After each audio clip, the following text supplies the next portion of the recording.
Amen. You guys can be seated. Well, good morning. Happy New Year. Glad that you're here. As Cody said, what a great way to begin 2023. I'll be honest with you, as I look at the clock and the years that go by, Back to the Future lied. Y'all remember that movie? There are some really cool things that were supposed to have happened by the time we got to 2023. The hoverboard is not a hoverboard. It's got wheels. Marty McFly's did not. Cars were flying around. My car still has to take gasoline and still rolls on the street. So I'm a little disappointed as I get up in 2023 and things are not as forward as I thought they would be, right? Man, I hope you had a great 2022, and as you've ended and begin this day with us, man, we are glad that you're here, because the one thing that is sure is movies predict a lot of things, but the one thing that is constant and ever unchanging is the faithfulness of God. And so in 2022 we saw that, and I hope you'll begin 23 with us, looking forward to that same thing in your life and the life of our church as we begin this new year together. Hey, one quick thing I want to let you know about is December is normally the month that we collect Lottie Moon, our Christmas offering that goes to the International Mission Board of the Southern Baptist Convention. And we did some of that, but it didn't get as much love as what it really needed, just because we kind of were late on it and some other things that went on. But we will be collecting that for the next several weeks. And so if you've not had a chance to give to that, you'll find some envelopes there in the chairbacks in front of you. If it's not a Lottie Moon envelope, you're welcome to take a First Baptist envelope and just put on the line Lottie Moon, and we'll make sure it gets to where it goes. But every dollar of that goes directly to our missionaries serving around the world. In some of the hardest to reach places, you and I have people on our behalf and on behalf of God's kingdom sharing the gospel, and we help to fund that with other Southern Baptist churches. And so if you've not given to that, I would ask you to consider the next couple of weeks and do that with us as we seek to make God known and Jesus known specifically around the world. If you've got a Bible today, I want to invite you to Matthew chapter 2. Matthew chapter 2. We're going to wrap up this series that we entitled The Great Light Fight. And I laughed. We were down in Alexandria Christmas Day. That evening, we were down at my in-laws having Christmas. And I spent the night, got up the next morning, and drove down to my grandmother's house. And as we're leaving the neighborhood of Jen's parents, I noticed that one of the guys out in the yard, this is about 10 o'clock in the morning, he's out in the yard already taking his Christmas lights down, 10 a.m. on December 26th. And I thought, that's my guy. That's my guy. He probably put them up on December the 23rd, and he took them down on the 26th. He's like, I'm out. I'm done. Some of y'all going to change your lights to Mardi Gras lights, right? And then they're going to be 4th of July lights. And then they're going to just, right? No, this guy was like, I'm out. I'm done. I'm putting it all up. He was by himself, which was interesting, right? No kids, no helpers, just him. But he was moving on. And so for the whole month of December, we talked about this great light fight, this reality in our culture that really there is only one story of Christmas that really can bring hope and that really can change everything. But our culture celebrates Christmas in a different way, and if we're not careful, we'll shine the light on the same Christmas that everybody else does, and we'll miss the beauty and the reality of the real Christmas. And so I want to wrap that up today as we begin this new year of 2023 by looking at a story in Matthew chapter 2 that is part of what we call the nativity scenes. It is part of the Christmas story, but it's probably not one that we've talked about a lot. You probably have sung some songs about. It's the story of what we call the three wise men. And we'll unpack that some together in a moment about how many wise men there actually were and what all of that meant. But it's a story that is kind of here in Matthew chapter 2 that kind of gets some publicity in our pictures and in our traditions. But as we look at the story of these wise men, I want you and I to consider together that what they did and why they showed up is a challenge for us as we begin this new year, because they were seeking after something that they really weren't sure of, that really they had no business in really celebrating. But they came to some people who should have known, some people who should have been expecting, some people who should have been looking for the very thing that they had come to say and to see, but it ignored it. And as you and I begin 23, I think it's just important for us on this first day to consider that let's not miss the beauty of what is in our anticipation of just what we want this year. Because there is something that if you and I will step into it and seek it together, and if we will chase after it and see it for what it is, it really will begin to change and to give hope to everything. So look with me at Matthew chapter 2, beginning in verse 1. It says, "Now after Jesus was born in Bethlehem of Judea in the days of Herod the king, behold, wise men from the east came to Jerusalem, saying, 'Where is he who has been born King of the Jews? For we saw his star when it rose and have come to worship him.' When Herod the king heard this, he was troubled, and all Jerusalem with him. And assembling all the chief priests and scribes of the people, he inquired of them where the Christ was to be born. They told him, 'In Bethlehem of Judea. For so it is written by the prophet, And you, O Bethlehem, in the land of Judah, are by no means least among the rulers of Judah. For from you shall come a ruler who will shepherd my people Israel.' Then Herod summoned the wise men secretly and ascertained from them what time the star had appeared. And he sent them to Bethlehem, saying, 'Go and search diligently for the child, and when you have found him, bring me word that I too may come and worship him.' After listening to the king, they went on their way, and behold, the star that they had seen when it rose went before them until it came to the place, or to rest over the place where the child was. When they saw the star, they rejoiced exceedingly with great joy. And going into the house, they saw the child with Mary his mother, and they fell down and worshipped him. Then opening their treasures, they offered him gifts, gold and frankincense and myrrh. And being warned in a dream not to return to Herod, they departed to their own country by another way." The first thing I want you to see in these first couple of verses of chapter 2 is I want you, number one, to see an honest search. We're told about these men who have come from the east after Jesus has been born, and these men are just simply called magi. That's the Greek word or the term that is used to describe them. The English Standard Version translates it wise men, which is probably how you and I know them. When you talk about your nativity scene, you talk about the wise men or the magi. Magi meant that they were people who were studiers of the stars. They had given themselves to studying the stars and what they meant and how they would be interpreted. But they were also men of great influence and of great wealth, and so their lives have been given to kind of influence and power in the study of the things that they had seen above them. They live in a place called the East. We're not sure exactly where they're from. Could be Persia, could be Babylon, or any number of places in that direction, but they're not from Jerusalem. Don't miss that. These are not Jewish magi. These are not men who have grown up hearing the story in anticipation of a Messiah, a Christ, or a king.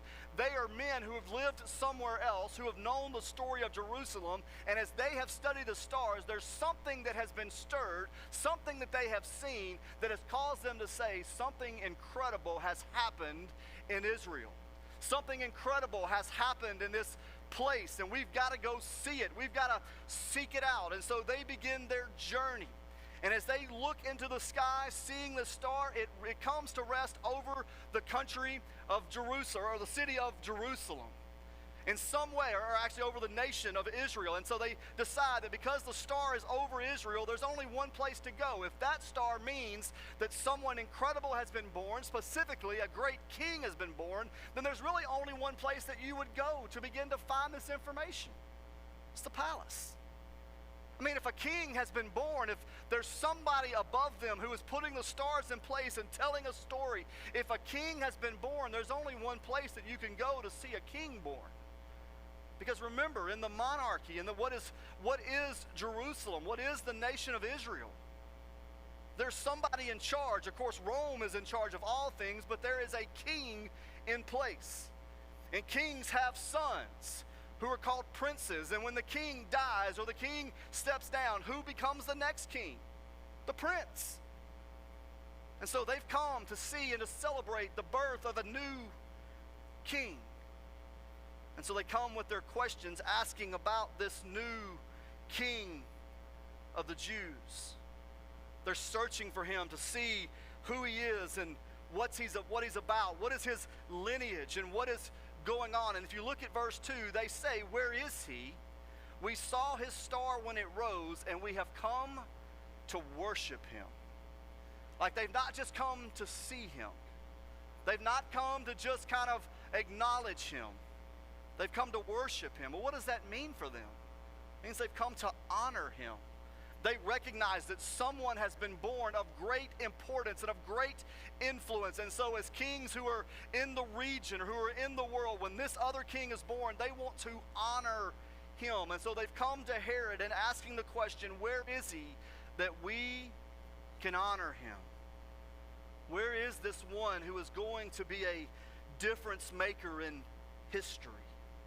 We want to see him. We want to know him. You know, as I thought about today and this week, we joke a lot of times at the end of a year, beginning a new year, we joke and talk about New Year's resolutions. And I won't ask you how many of you have written one or thought about one, but I know for me, one of the things I always think about at New Year's is, what am I going to start on Monday? Right? You don't start anything New Year's Day. Like if you have, great for you, but you start on a Monday. And wouldn't you know it that this year, New Year's Day is on Sunday, and Monday is going to be the day of January the 2nd. So if you're going to start a New Year's resolution, tomorrow should be your day. You're going to kickstart this thing and to do this thing. And so you probably have thought about some of these things and what you're going to do. But what is a New Year's resolution? It's just a promise to yourself, right? That I'm going to do a little better. I'm going to eat less. I'm going to drink less. I'm going to cuss less. I'm going to go to church more. I'm going to go to the gym more. And if you are a gym person year-round, you already know this, but we'll see you tomorrow. But to have no fear, give it about 6 weeks and you can have your gym back, right? But it's a promise, right? I'm going to do better. I'm going to do something new. I'm going to try to improve myself in some way. When these magi came to Herod with their question, they weren't looking for a way to improve themselves. They weren't wanting to be recognized as somebody who would have the right information or better information. They came to honor him and to worship him because they believed something about him. As I've thought about the resolutions that I've made in the past, most of the time they have to do with something that I feel like I can physically do or want to see. But what if in 2023, what if our resolutions weren't just about health? What if it wasn't just about finances? What if it wasn't just about our behavior? What if it was about seeking something and someone in a new way that might change everything? That it really could be a year that we, like the wise men, could say, hey, I want to find him. I want to see him and honor him. These wise men, they're looking for this new king who would be a difference maker, and they've traveled this great distance to come and to honor, to worship him. But then here's the second thing I want you to see. You have this honest search by these wise men who've come looking for this new king, and in verse 3 we find out they've come to the palace to ask Herod their question. And so number 2, you have a troubled king who has an unlikely response, right? The wise men come to him in verse 3 and ask their question, and we're told that he is greatly troubled. That word troubled is not a word that just means uncomfortable. It's not a word that just means bothered. Herod is terrified. Because here's something you need to know about Herod. Herod had no rightful claim to the throne. He's not the guy that's supposed to be sitting on the throne in the palace in Jerusalem. Herod has made a deal with Rome. And Rome has installed Herod as king because they feel like they can control him in some ways. Now, if you know anything about this particular Herod, Herod the Great, he is very uncontrollable. The word volatile fits. If you messed up for this Herod, he would kill you. And it didn't matter who you were or what you had done. Just ask some of his sons who he had put to death. Like, he is a bad dude. But now these magi have shown up and walked into the palace, and they're asking him, where is the one who has been born King of the Jews? Not one who's going to be appointed King of the Jews, not one who's going to replace you, Herod, but the one who has been born King of the Jews. Here's what Herod heard. Where is the rightful king, Herod? Herod, you have no real claim on this throne. Where is the one born of the line of David who is the rightful king of the nation? And when Herod hears that, he's troubled and he's terrified because it means that he might lose power. We're also told that the people were greatly troubled. Now, I think that Matthew is trying to get us to think about the people for a second. I mean, all of Jerusalem is, as it says, is greatly troubled. But who would have been privy to this information? It's not the entire city. Surely they saw the pomp and circumstance of these three men of influence coming into or these people coming into the city to ask their question. But they don't know and they don't understand who is troubled. Those closest to Herod. Even the religious system in Jerusalem, Herod has been the one to put the high priest and the chief priest into position and into place. And so if Herod's throne is being challenged, it's also their positions of authority, their positions of influence that are being challenged. And they know that if there's a new king, that means that there will one day be a new way of doing things. And a new king would also mean that the old king would have to give up the throne. And so it's a change not just for Herod and his family, but it's a change for everyone involved with the nation of Israel. The presence of a new king would also mean would represent a new way of life. And so Herod is troubled. And in verse 4, he calls together his religious leaders and his scribes, and he asks them a question: where? Where is this Christ who was supposed to be born? Now, what does that tell you right out the gate? It tells you that the chief priest and the scribes and even Herod himself are familiar enough to know that there is one who was supposed to be born of King David. And so Herod is asking the question, if he has been born, where was he supposed to be born?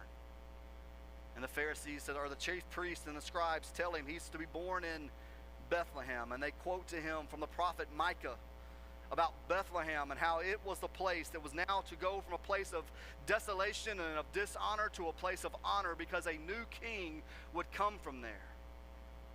And so Herod takes this information and he goes to the wise men secretly. I think that's interesting.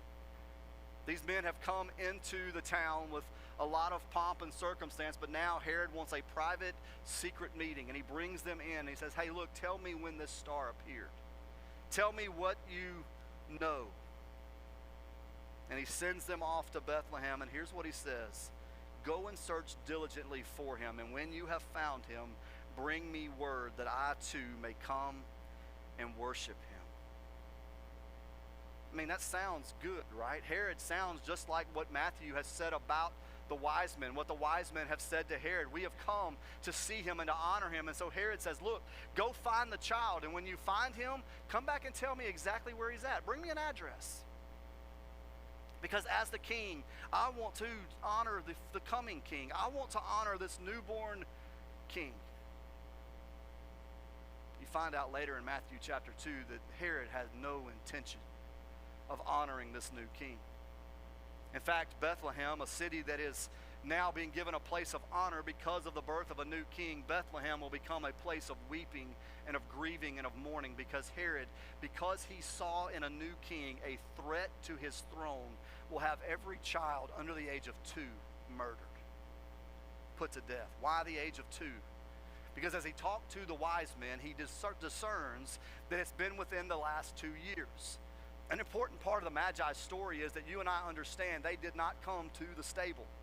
Now look, if you put the wise men at your nativity, I'm not telling you to throw it away and buy a new one. I'm not telling you to hide the wise men. You might just want to put them across the living room, right? The reality is they didn't come to the manger scene. They're not there. They don't come there. At this point, for whatever reason, Mary and Joseph and baby Jesus have continued to live in Bethlehem. They've moved into a house and they are staying there. And so the child is between birth and the age of about 2. And when Herod hears this, he sends people to take care of those. Of course, Joseph again is warned in a dream and departs for Egypt and takes Jesus and spares him. But those young babies that were still in Bethlehem will pay a great price because Herod felt threatened by the presence of a new king. You say, Ben, what does that have to do with us? I mean, that's a really sad part of the story. That's a really hard part of the story, but what does that have to do with us? Well, I think in some ways, and I've told you this before if you've been a part of First Baptist, I think sometimes when you and I read the scriptures, we always assume that we're the good guys. We always assume that we're the kind of the good guys, but I think the reality is, especially here, when you and I look at the story of Herod and what Herod felt and why Herod did what he did, we need to recognize that within all of us, there's a little bit of Herod. Because what causes you to react in a very negative way? It's when someone tries to take control from you. It's when someone threatens what you've worked for and what you feel like is rightfully yours. And if there's someone else in your life who has a given authority over you, who has a right to your life and to what your plans and your dreams are, that's a threat to what you want to do and how you want to live and where you want to go. And so we fight against it. Now, maybe we don't fight against it in the way that Herod did. And maybe, I don't want you to take the analogy that far, but the reality is there's something in us that feels just like Herod did and says, if there's a threat to my throne, I'm going to do whatever I can to reject it and to fight against it and to do away with it. Well, why does that fight, why does that threat matter right now as we begin this new year? Because there is a new king. Right? That's what we've celebrated at Christmas, the birth of the Messiah, the Christ, the new king, that he has been born. There is no dispute with Herod and with his priests and his religious leaders. There's no dispute that someone has been born. They recognize that the new king has been born, and they know the story better than the wise men do. Right? The wise men are studiers of the stars, and they recognize a great king of the Jews has been born. They've come to see him and to honor him. The chief priest and the religious leaders, the king, they know that this king is not just a king. When asked, where will he be born, the chief priests tell them from the scriptures about the prophecy of Micah that he's going to be born in Bethlehem. They would have known the promised prophecies of Isaiah, that there's one to be born of a virgin who will be the mighty Father, the everlasting Father, mighty God, Prince of Peace, wonderful Counselor. They know all the prophecies, and now someone is in the room telling them, guys, he's here. And what do? They fight against it. They push back. Can't be. It's not what we're looking for. It's not what we want.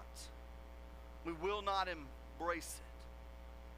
And I think you and I need to consider in our own lives, is there not some ways that we feel just like they do? Because when you and I read the scriptures, when we know who Jesus is, if he's the king, right? When Clint was talking about him being the same God yesterday, today, and forever, most of us in the room, we're like, amen, he is. Well, then understand, he's the king.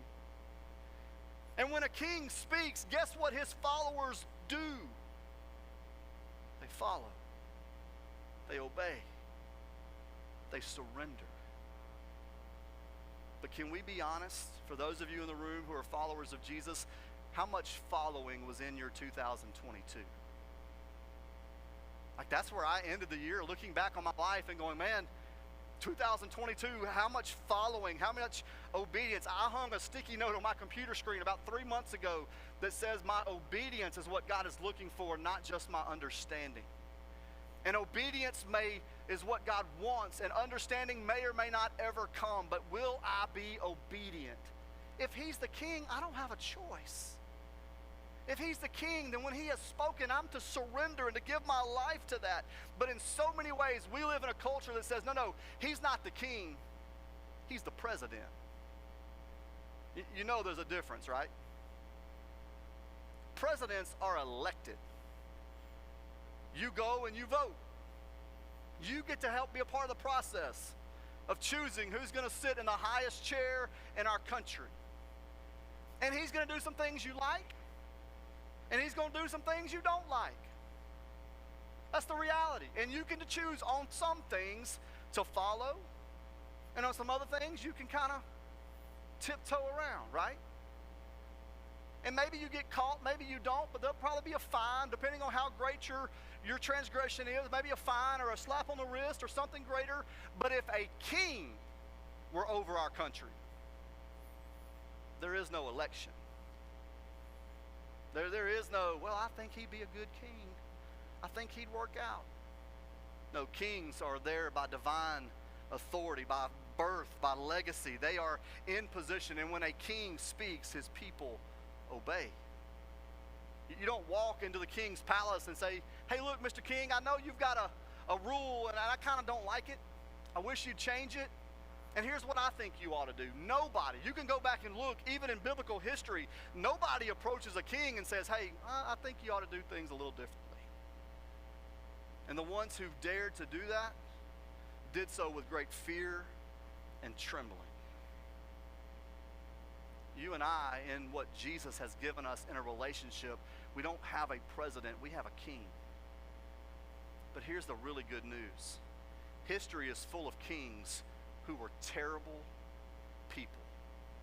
I just told you about Herod and about who he was and some of the things that he did briefly. And we could probably spend hours talking about some of the greatest sins of Herod and the Herods to come after him.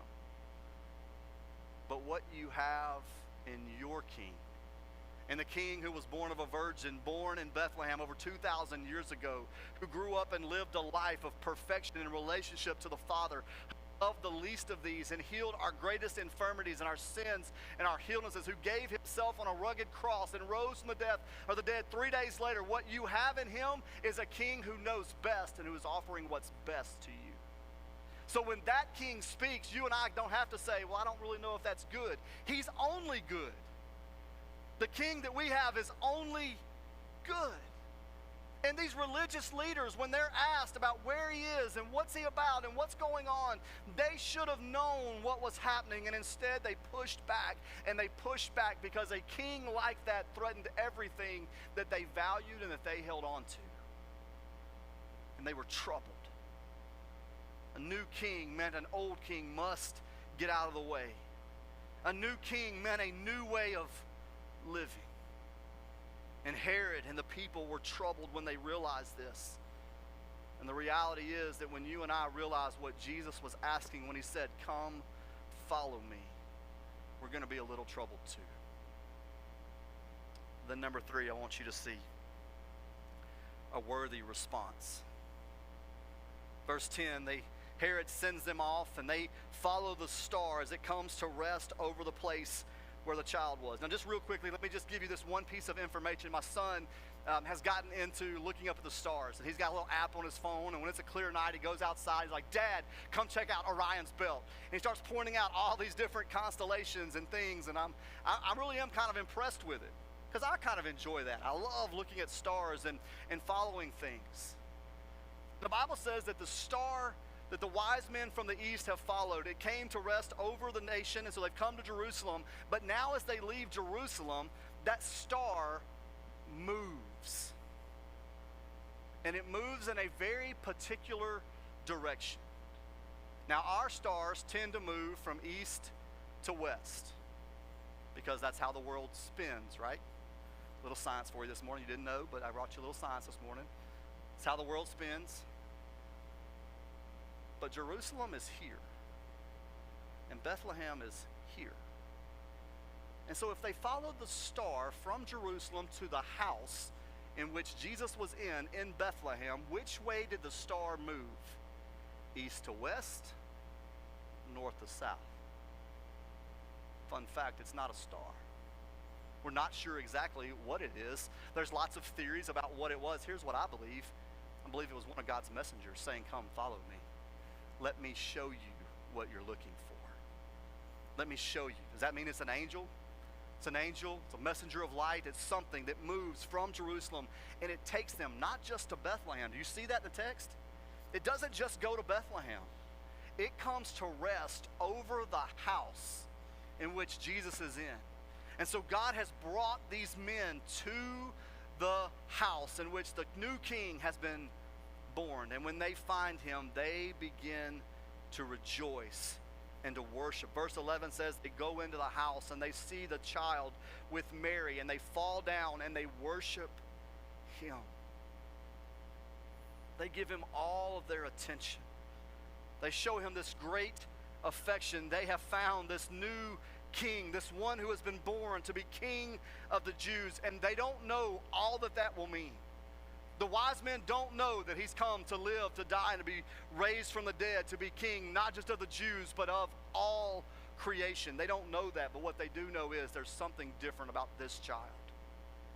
A star has led them to this place, and the things that they've heard, the things that they've studied, they are now seeing in fulfillment. And when they see the new king, they worship him. Herod was threatened, but the wise men worshiped. Herod was afraid of what he was about to lose if it was all true.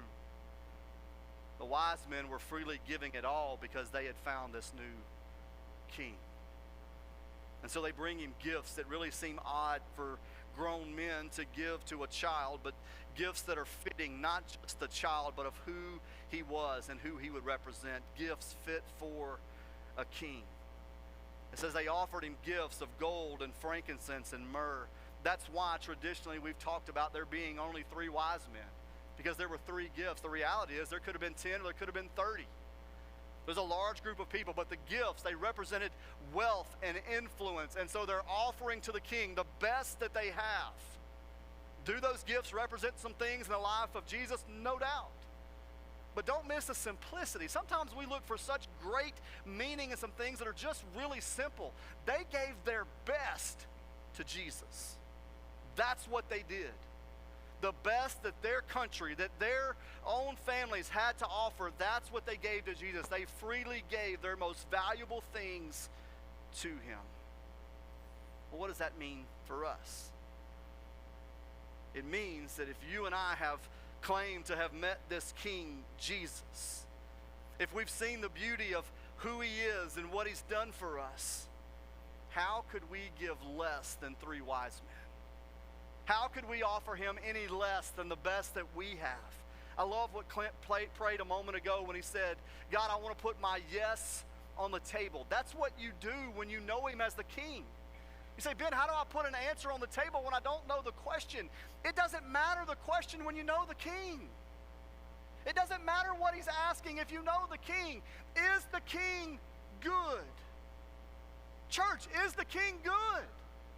And if he's good, what would he ask of you that's not good? That's why you can pray before him. God, here's everything I have. And what if in 2023 there were some men and women who are part of First Baptist Church Sterlington who said, God, on this first day of 2023, my answer is yes.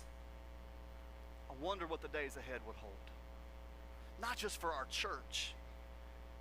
I mean, you realize one day buildings get old and things begin to deteriorate. You got to tear stuff down and build new stuff, and that's just the way that it is with facilities.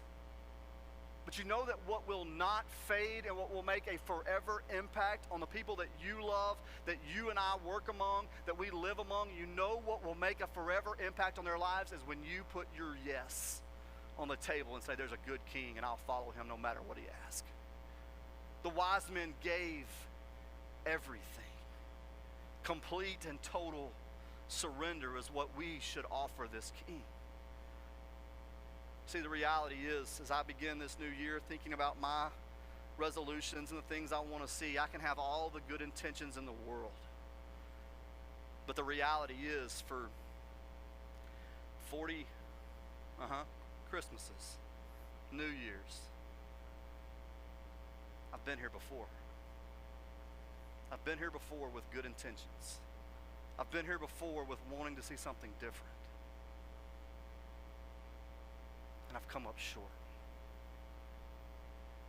But what if this year is not based on what I think I can do? What if it's on me just surrendering to the king and saying, yes, here's the best that I have. Here's all that I have. Jesus, I'm going to try to honor you in everything. Hey, and you want me to give you some really good news? When you mess up a New Year's resolution, when you mess up a diet, I can speak to this one as a professional. When you mess up a diet, you know what happens? The weight comes back. It does every time. And you got to start over from fresh. Can I be honest with you? I hate it. I hate it. I hate the starting process. It's not the doing process, it's the starting process, right?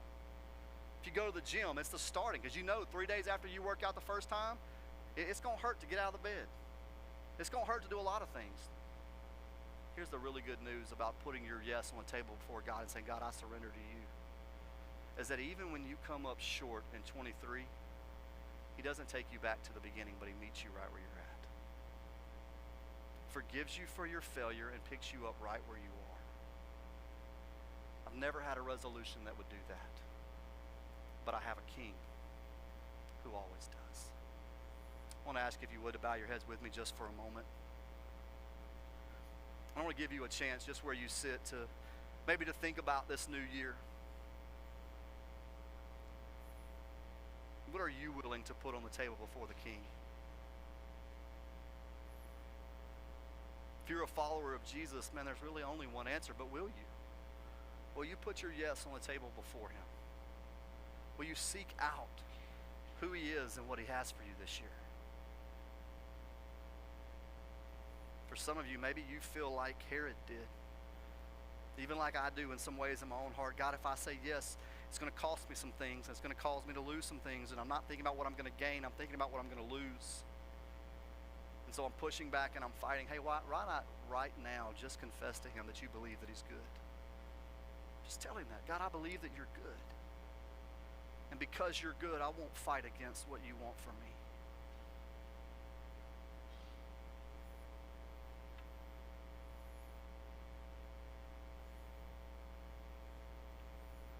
And maybe right now you would just say to God, here's my yes.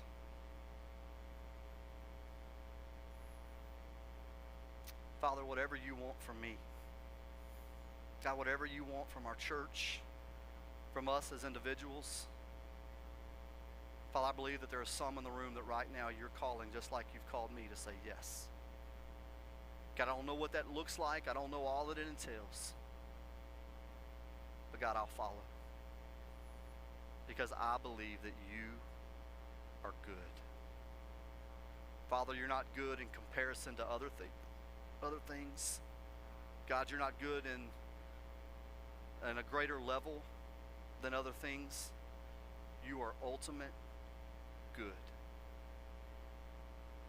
And God, because of that, my answer is yes. Because where can I find that? Where can I find the one who is ultimate good, who sent his one and only Son for me, that I could know you and walk with you? And so to you, my King, I say yes. God, help me to make the most of the things and opportunities that you give me this year. And Father, I pray that for the rest of those who are listening, who are here today, who are online. God, that we would see you as the ultimate good and we would just give you our yes. In Jesus' name, amen.